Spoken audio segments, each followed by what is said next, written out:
হাতে মাখা পোস্ত আজকের রেসিপি। নমস্কার বন্ধুরা, মাই সিম্পল লাইফস্টাইল ব্লগে স্বাগত জানাই। দেখে নিন আজকের রেসিপিটি।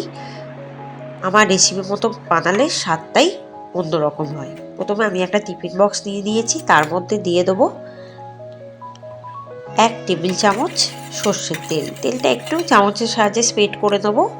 তারপর দিয়ে দেবো ছোট করে কুচিয়ে রাখা আলুটাকে ভালো করে ধুয়ে দিয়েছি, তারপর জলটাকে শুকিয়ে দিয়েছি। একদম ছোট ছোট করে কুচিয়ে দিতে হবে আলুটা। আমি এখানে 5টা আলু দিচ্ছি। দিয়ে দেবো একটা কুচিয়ে রাখা পেঁয়াজ, বড় সাইজের পেঁয়াজ একটা কুচিয়ে রেখেছি। এরপর পোস্তটা বেটে দেবো। এখানে দিয়ে দেবো 1/2 কাপ পোস্ত আর 5-6টা কাঁচা লঙ্কা ড্রাইভাবে ব্লেন্ড করে দেবো। দেখো পেস্ট গুঁড়ো গুঁড়ো হয়ে গেছে, ড্রাইভাবে ব্লেন্ড হয়ে গেছে। এরপর দিয়ে দেবো 2 টেবিল চামচ জল দিয়ে, আর দিয়ে দেবো সর্ষের তেল 1 টেবিল চামচ দিয়ে এটাকে ঘন ঘনভাবে বেটে নেব। দেখুন বাটা হয়ে গেছে। চামচের সাহায্যে দেখিয়ে দিচ্ছি কতখানি ঘন হয়েছে বাটাটা। এরপর কিন্তু ওই টিফিন বক্সের মধ্যে দিয়ে দেবো পোস্তটা, যার মধ্যে আলু পেঁয়াজটা দিয়েছিলাম তার মধ্যে।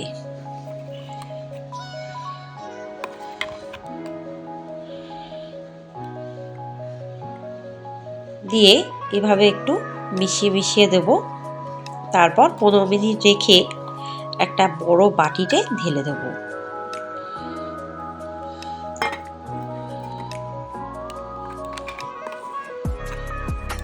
এরপর বাকি যে পোস্তটা ছিল সেই পোস্তটা দিয়ে ভালোভাবে এটাকে চটকে চটকে মাখবো হাতের সাহায্যে।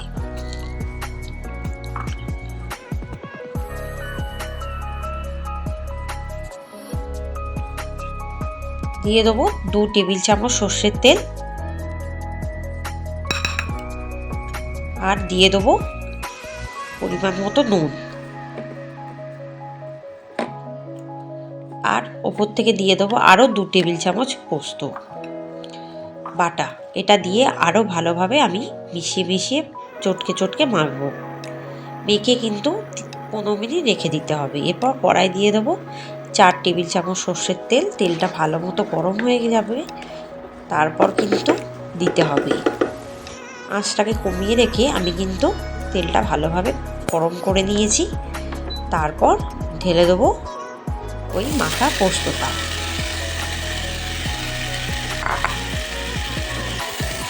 এরপর একটু নাড়াচাড়া করব। এরপর দিয়ে দেবো 1 টেবিল চামচ হলুদ গুঁড়ো দিয়ে ভালোভাবে মেশাতে থাকবো। এদিকে আলুটাও ভাজা হয়ে যাচ্ছে। এরপর দিয়ে দেবো চিনি,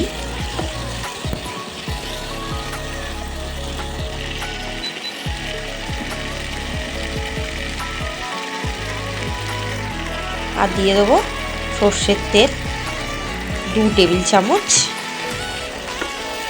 দিয়ে আবারও এটাকে ভালোভাবে কষতে থাকবো।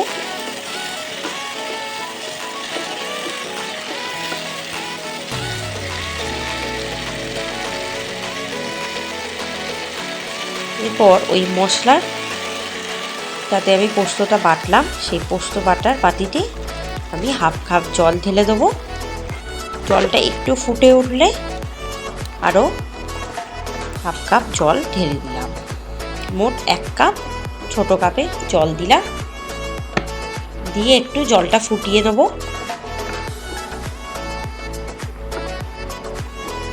তারপর 20 মিনিটের জন্য ঢাকা দিয়ে রাখবো।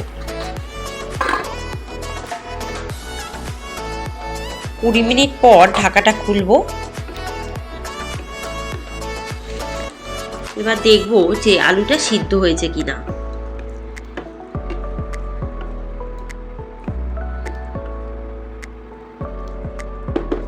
আরও 15 মিনিটের জন্য ঢাকা দিয়ে রাখবো, যেহেতু আলুটা এখনও সিদ্ধ হয়নি পুরোপুরিভাবে। 15 মিনিট পর ঢাকাটা খুলবো।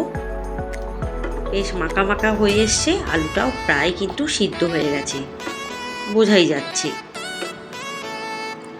নুনটা অবশ্যই নিজেদের স্বাদ অনুসারে একটু চেক করে দেবেন। এই পোস্তটা একটু মিষ্টি মিষ্টি হয়, তাই আমি একটু মিষ্টি দিলাম। যদি আপনারা চান মিষ্টিটা অ্যাভয়েড করতেই পারে, কোনো অসুবিধা হবে না। গরম গরম ভাতের সাথে এভাবে মাখা মাখা করে পোস্তটা বানিয়ে দিই আর খান। ওপর থেকে সর্ষের তেল দিয়ে দিলাম 1 টেবিল চামচ, 1 থেকে 2 টেবিল চামচ দিয়ে দিলাম, যাতে কাঁচা সর্ষের তেলের গন্ধটা আসে। এবার গরম গরম নামাবো, তার আগে 10 মিনিটের জন্য ঢাকা দিয়ে রাখবো। 10 মিনিট পর ঢাকাটা খুলবো। দেখুন বেশ মাখা মাখা হয়ে এসছে প্রায়।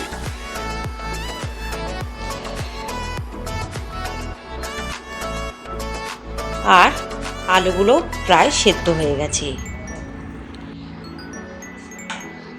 এরপর নামিয়ে সার্ভ করবো, ব্যাস রেডি। ধন্যবাদ।